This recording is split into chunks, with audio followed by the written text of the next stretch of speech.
This is Dr. Mario Wallace, and I have a very interesting topic to discuss with you.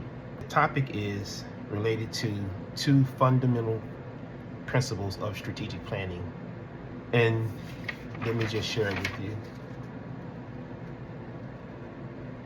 So, what I've realized in the years of facilitating strategic plans and strategic planning events and developing strategic plans is the space between a goal and a target creates anxiety. Let me explain again, or let me repeat myself. The space between a goal and a target creates anxiety. Let me explain.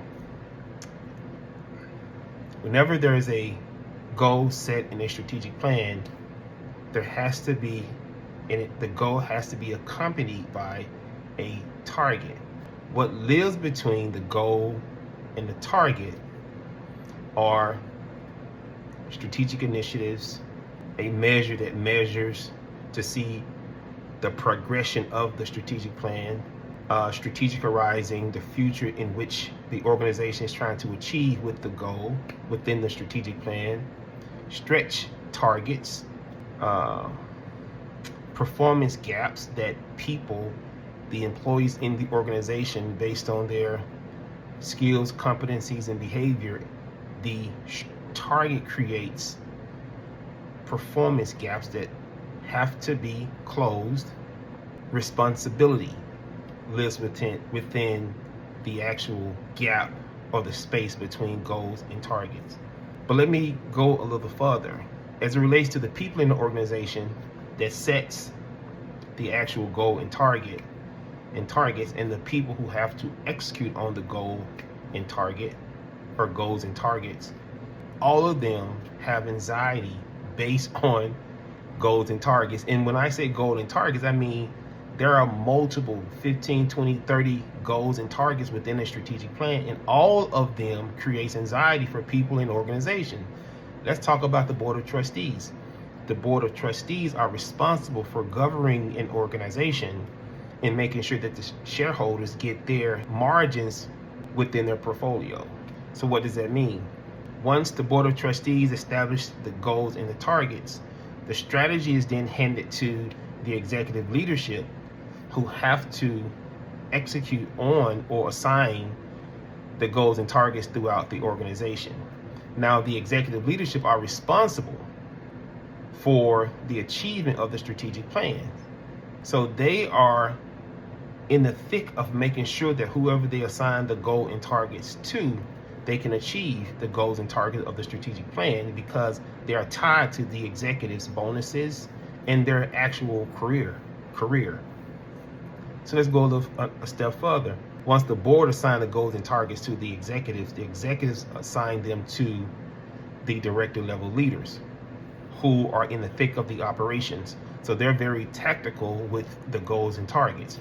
They are responsible for the strategic initiatives and projects within the strategic plan that moves the actual goal toward the targets, these big, bold projects and initiatives. The directors are responsible for those. And then beneath the directors are the frontline workers, who are very tactical in their approach. They are assigned certain things that they have to do daily to help the directors achieve, fulfill, or complete the strategic initiatives within the plans. But here's the thing. The executives are also responsible for assigning budgetary funds to the strategic initiative within the plan. Everything that I'm telling you lives between a goal and a target, which is space, which creates anxiety. What else happened between goals and targets? Well, people begin to resist. Based on the anxiety and the stress of the new strategic plan, people and organizations begin to resist. Thus, according to ProSci Carter's research, at least 20% of people in organizations resist when there is a new strategic plan or a new project or initiative implemented. But within the strategic plan, you may have 10 to 15, 20 different initiatives within a 5-year span, because the initiatives again helps to drive the goal to the actual target. So here are some strategies that we need to consider whenever we implement a strategic plan or initiatives in organizations. We need to always remember that anytime we change things in organization, a change creates a change in behavior, not just an initiative or project, but behavior. And the change in behavior creates anxiety because people are unfamiliar with the new change, and they have to learn to embrace the new change. But with the goal and the target, it may be very difficult to achieve, but in order to remain competitive, the board identified the goal and targets to keep the company on its trajectory for being success. So it has to be done to remain competitive. But again, it creates the anxiety. Here are a few things that you need to consider when executing on a strategic plan. Remember that anxiety exists whenever there is a new change that's taking place in the organization, particularly a strategic plan with a lot of initiatives.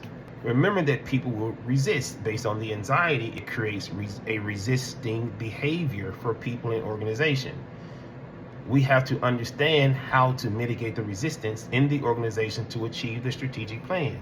We have to remember to, based on the performance gaps of the people, based on goals that they are assigned to, assess them, determine the performance gaps, and manage them accordingly using psychological safety and as well as emotional intelligence.